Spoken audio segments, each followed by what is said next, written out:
রাস্তার পাশে আবর্জনার স্তূপ, নর্দমার নোংরা জল উপচে রাস্তায়, দুর্গন্ধের টেকা দেয়। চাকদা পুরসভার বিরুদ্ধে ভুরি ভুরি অভিযোগ, পরিষেবা নিয়ে ক্ষুব্ধ স্থানীয়রা। চাকদা পুরসভাকে এবার শোকজ করল পুর ও নগর উন্নয়ন দফতর।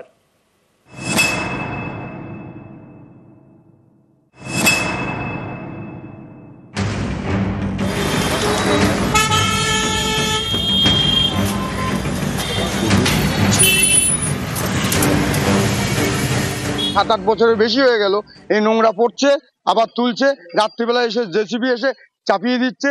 বাথরুম 6 মাস 7 মাস ধরে পরিষ্কার হচ্ছে না। নিজেরাই পয়সা দিয়ে পারলে পরিষ্কার করানো, দরকার হলে তাই করতে হচ্ছে। ড্রেন বন্ধ, জল নেই, নোংরা এইভাবে রাস্তার মধ্যে পড়ে রয়েছে, যাতে সমস্ত বাচ্চা টাচ্চা এফেক্টেড হয়ে যাচ্ছে। কোনো ব্যবসায়ী ঠিক মতন দোকানদারি করতে পারছে না, সমস্ত দোকানদার। রাস্তার পাশে আবর্জনা স্তূপ,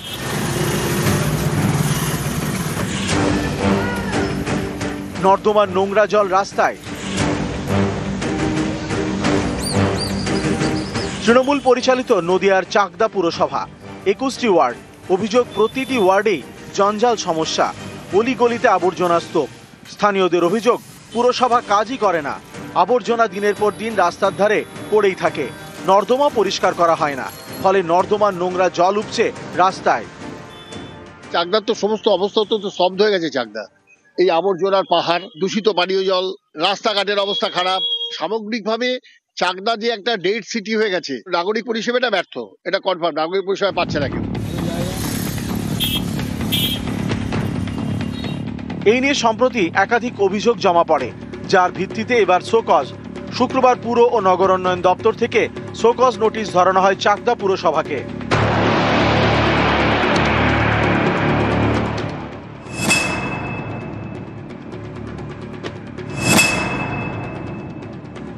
আমাদের পাইপলাইনের গ্যাস, ড্রেনেজ সিস্টেম সব ভালো, কিন্তু যে আপনার পাইপলাইন করতে গেলে রাস্তা কিছুটা খারাপ হয়েছে, কিন্তু আমাদের পরবর্তীতে কিন্তু কাজ চলছে। সোমবার আমাদের সমস্ত যেহেতু অফিস খুলবে, বোর্ড অফ কাউন্সিলর নিয়ে আগামী দিনে বসবো, বসে নিশ্চয়ই আমাদের শোকজের উত্তর দেব। নদিয়ার চাকদা থেকে রঞ্জিত সরকার, নিউজ 18 বাংলা।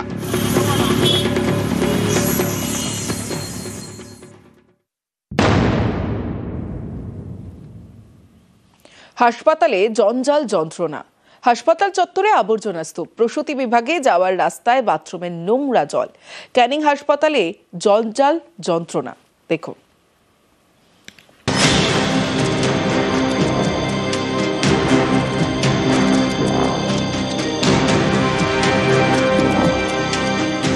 এটা ক্যানিং মহকুমা হাসপাতালের ছবি। রুগী নিয়ে এসেছি হাসপাতালে, নোংরার জন্য টিকা যায় না, যা গন্ধ, দুর্গন্ধ। রুগীর সঙ্গে তার কোনো রুগী হয়ে যাবো আমরা। দক্ষিণ 24 পরগনার ক্যানিং মহকুমা হাসপাতাল হাজার হাজার রোগীর বড় ভরসা। সে হাসপাতালেরই শিশু বিভাগের পাশে আবর্জনা স্তূপ, দুর্গন্ধে টেকা দেয়। সুস্থ মানুষ বসে থাকার মতো পরিবেশ নয়, এতটাই নোংরা চারদিকে পড়ে রয়েছে। রুগীকে সুস্থ করতে এসে আমরা সুস্থ মানুষ আবার অসুস্থ হয়ে পড়ব। শুধু আবর্জনা নয়, প্রসূতি বিভাগে যাওয়ার রাস্তায় বাথরুমের জল, সেই জল পাড়িয়েই যাতায়াত। অভিযোগ, মাসখানেক ধরেই দুর্ভোগ চলছে।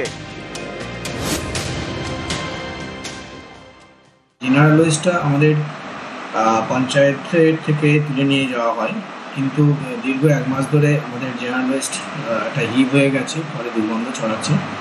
আমি অলরেডি বিডিও সাহেব এবং এসডিও সাহেবকে জানিয়েছি, চিঠি করেছি এবং রিমাইন্ডার লেটারও দিয়েছি। তারা বলেছেন যে আমরা ব্যাপারটা দেখছি। আমার চেয়ারম্যান স্যারকে জানিয়েছি, স্যারও বলেছেন ঠিক আছে, আমরা খুব দ্রুত সম্ভব এটা দেখার চেষ্টা করব। দক্ষিণ 24 পরগনা থেকে অনুপ বিশ্বাস, নিউজ 18 বাংলা।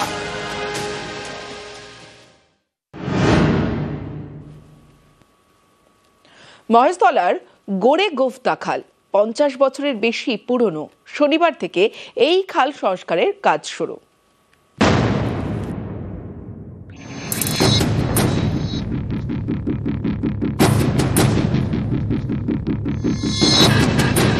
দক্ষিণ 24 পরগনার মহেশতলা, এখানকার চন্দননগর ডাকঘরে রয়েছে গোড়ে গোফদা খাল।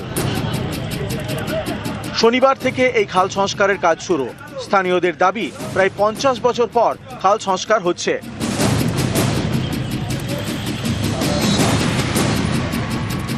দীর্ঘদিন আমাদের এই খালটা সংস্কারের জন্য পড়ে আছে। এই খালটা সংস্কার না হওয়ার দরুনতে প্রায় বিস্তীর্ণ এলাকার মানুষ জলের কষ্টের মধ্যে রয়েছে। ওনারা উদ্যোগটা নিয়েছেন, খুব ভালো উদ্যোগ। মহেশতলা পুরসভা 34টি ওয়ার্ড, ছোট বড় মিলিয়ে প্রায় 70টি খাল রয়েছে। এর মধ্যে একটি গোরে গোপ্তা। মহেশতলার 20, 21, 22 এবং 25 নম্বর ওয়ার্ডের নিকাশি নালার জল গিয়ে পড়ে এই খালে, সেখান থেকে হুগলি নদী। অভিযোগ, প্রায় 50 বছর ধরে এই খালে সংস্কার করা হয়নি। এর জেরে খাল মজে গিয়েছে। বেশি বৃষ্টি হলেই নোংরা জলে ভরে যায় রাস্তাঘাট। এই সমস্যা মেটাতে এবার খাল সংস্কার শুরু। বরাদ্দ প্রায় 95 লক্ষ টাকা। এই খালটা 50 থেকে 55 বছর কোনো সংস্কারের কাজ হয়নি। বামফ্রন্টের আমলে একবার হয়েছিল, সে জল পরিষ্কার, খাল পরিষ্কার নয়। অভিষেক বন্দ্যোপাধ্যায়ের উদ্যোগে যে খালটা পরিষ্কার দেখছি, পুরো এলাকার লোক ভীষণ খুশি। আমরা যেটা সারেঙ্গাবাদ থেকে যে ড্রেনটি করছি, সেই ড্রেনটিও কিন্তু আমরা লোকে কিন্তু স্বেচ্ছায় কিন্তু তাদের দোকান ভেঙে সরিয়ে নিয়েছেন। মানুষ বুঝতে পেরেছে এই ড্রেনটি কতটা প্রয়োজন। তো এই খালটির বিষয়েও আমরা জানি যে মানুষ কিন্তু এটা সরিয়ে নেবে, মানে আমাদেরকে বলতে হবে না। মানুষ বুঝতে পারছে যেহেতু খাল না পরিষ্কার হয়, তার বাড়িতেই জলটা উঠবে। দক্ষিণ 24 পরগনার মহেশতলা থেকে সমীর মণ্ডল, নিউজ 18 বাংলা। একদিকে এআইএ কুকীর্তি আর অন্যদিকে এআইএ অস্ত্র পুলিশের। বীরভূম জেলা পুলিশের এআই অ্যাপ তদন্ত দ্রুত শেষ করতে এআই অ্যাপ। অপরাধের ধরন দেখে তথ্য দিচ্ছে এআই। ঘটনা সম্পর্কে লিখতে হবে এআই অ্যাপে। কোন পথে তদন্ত বলে দেবে এআই। আমরা একটা এআই এর অ্যাপ বানিয়েছি, যেটা কি আমাদের যে তদন্তকারী অফিসার হয় ওদেরকে তদন্ত করার জন্য সাহায্য করবে। অনেক সময় আমরা দেখি কি আমাদের ইনভেস্টিগেটিং অফিসার সব কিছু প্রসিজার জানে না। আমাদের যত কানুন আছে, যত বিএনএস, বিএনএসএস বা অন্যান্য ছোট পক্সো, SC/ST অ্যাক্ট, সব কিছু, এটা ছাড়া আমাদের ম্যানুয়াল, আমাদের SOP স্ট্যান্ডার্ড অপারেটিং প্রসিজার যেটা আছে, সেটা সব আমরা দিয়ে একটা অ্যাপ রেডি করেছি। যখন কোনো আইওকে ডাউট হয়, ওই আইও ওই অ্যাপে কোয়েশ্চেন করতে পারবে অ্যান্ড ওই অ্যাপ আইওকে A to Z আনসার দিয়ে দেবে কি কিভাবে কি করতে হয়।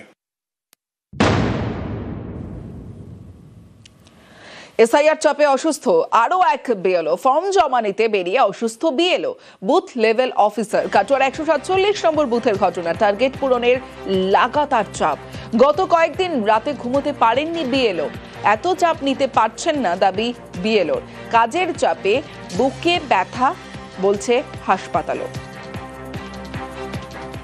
গত কদিন যাবতীয় আমি একদম খেতে পারছি না, এত প্রেশার, প্রচন্ড কাজের চাপ। বিএলওর যে ডিউটি চলছে, আমাদের টার্গেট দেওয়া হচ্ছে 150-200, সেটা কালেক্ট করতে আমাদের 6 থেকে 7 ঘন্টা করে ফিরতে সময় লাগছে। তারপরে বাড়ি এসে ডিজিটাইজ করতে সময় লাগছে। আমরা 18 ঘন্টা 20 ঘন্টা করে কাজ করেও পেরে উঠছি না। চোখের সামনে অন্ধকার মতন দেখতে লাগলাম, আর হাত পাটা ঝিনঝিন করতে লাগলো। এই কদিন ধরে টানা সারাদিন ধরে সকাল 9টায় বেরিয়ে যাচ্ছে, 8টা অব্দি বাড়িতে জমা দিচ্ছেন। কোনো রকম স্নান করে খেতেও পারছেন না। তারপর রাতে 8টা থেকে শুরু করে সারা রাত ফর্ম ফিল আপ করছেন। এই করতে করতে না হোক খেতে পারছেন, না হোক ঘুমাতে পারছেন। খেতে বসেই হঠাৎ করে বলছে আমার প্রচন্ড বুক ধরপড় করছে। বসে পড়ার পর থেকে বুকে যন্ত্রণা। আজকে বললো আমার হার্ট ফেল হয়ে যাবে, আমার হার্ট অ্যাটাক হয়ে গেছে। আমাকে সবাইকে একটু খবর দাও, আমার হার্ট অ্যাটাক হয়ে গেছে। মানে এরকম একটা প্যানিকই হয়ে গেছে আর কি। ওনার অসুস্থতার খবর আমরা পেয়েছি।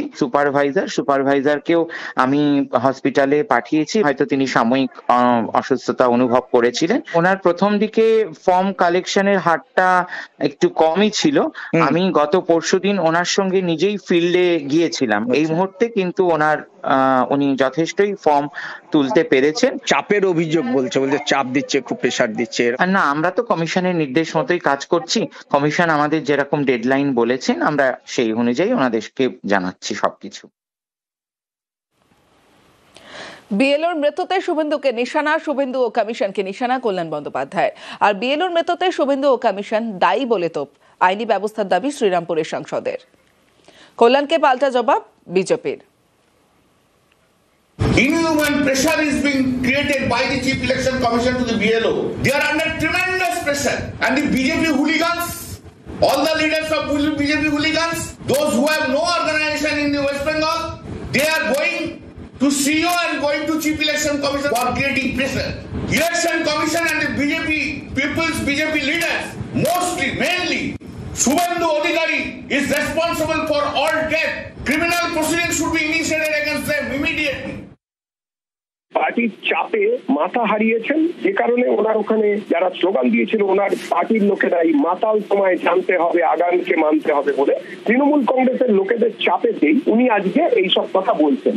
নির্বাচন কমিশন কাজ করছেন, সেখানে বিজেপি কোথায়? বিজেপি নির্বাচন কমিশনের কাজকে সমর্থন করেছে, পরিষ্কার পরিচ্ছন্ন ভোটার তালিকা আমাদের চাই, এটা আমাদের সমর্থন করেছেন। বিভিন্ন জায়গায় বিএলওদের তুলিতকারী করছেন তৃণমূলের নেতারা, ধমকি দিচ্ছেন। তো এইরকম একটা জায়গায় দাঁড়িয়ে কল্যাণবাবু সকালে বিকেলে রাত্রিরে যে চাপ বা চাকরি এই কথা বলুন না কেন, বাংলার মানুষ সেটা মানছে না।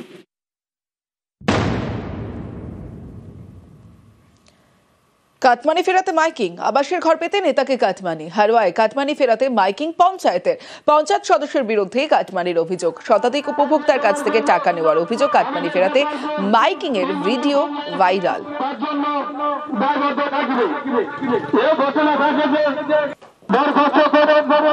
আপনাদের ঘরের টাকা পাইয়ে দেওয়ার জন্য আমাদের গোপালপুর তৃণমূল কংগ্রেস তার জন্য দায়বদ্ধ থাকবে। এ ঘোষণা থাকে যে আগামী দিনে যে ডাব্লিউবির টাকা যাদের আসবে তারা যেন কোন প্রকারে কাউকে একটি টাকা না দেয়। এ ঘোষণা থাকে যে যারা 1,20,000 দিয়েছে সবাইকে, কিন্তু আমাদের কাছে 10,000 টাকা কেটে নিয়েছে। আমাদের মেম্বার নিয়েছে। কি নাম? শাহজাহান বিশ্বাস। কি বললো? যে বললো 10,000 টাকা করে দিতে হবে, যে টাকা দেয়নি তার 100টা দিচ্ছিল না। এবার আমরা দিয়েছি বলে আমাদের 100টা দিয়েছে।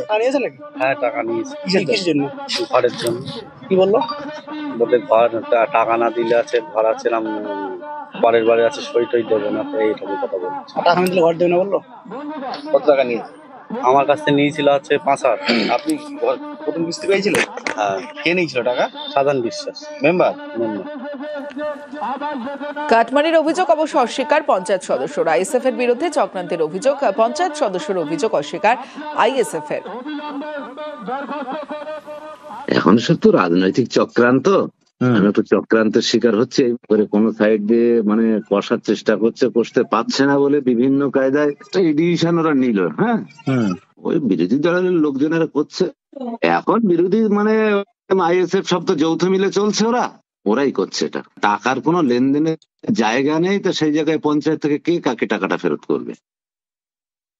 এর আগেও আপনারা দেখেছেন হারোয়া ব্লকে শাহজাহান আলী বিশ্বাস পুকুরিয়া গ্রামে প্রায় শতাধিক লোকের কাছ থেকে 10,000, 20,000, 5,000 যেমন পেরেছে টাকা নিয়েছে। কিসের জন্য? আবাস যোজনার ঘর আসবে তার নাম করে। সেই টাকাগুলো চাওয়া হচ্ছে, তাদেরকে উল্টো রিয়াকশন করছে, মারছে। আইএসএফ এর সঙ্গে কোনো রকম ভাবে জড়িত নয়। ওখানে যে অঞ্চল সভাপতি আছে এবং উপপ্রধান যে আছে, এদের দুটো লবি আছে।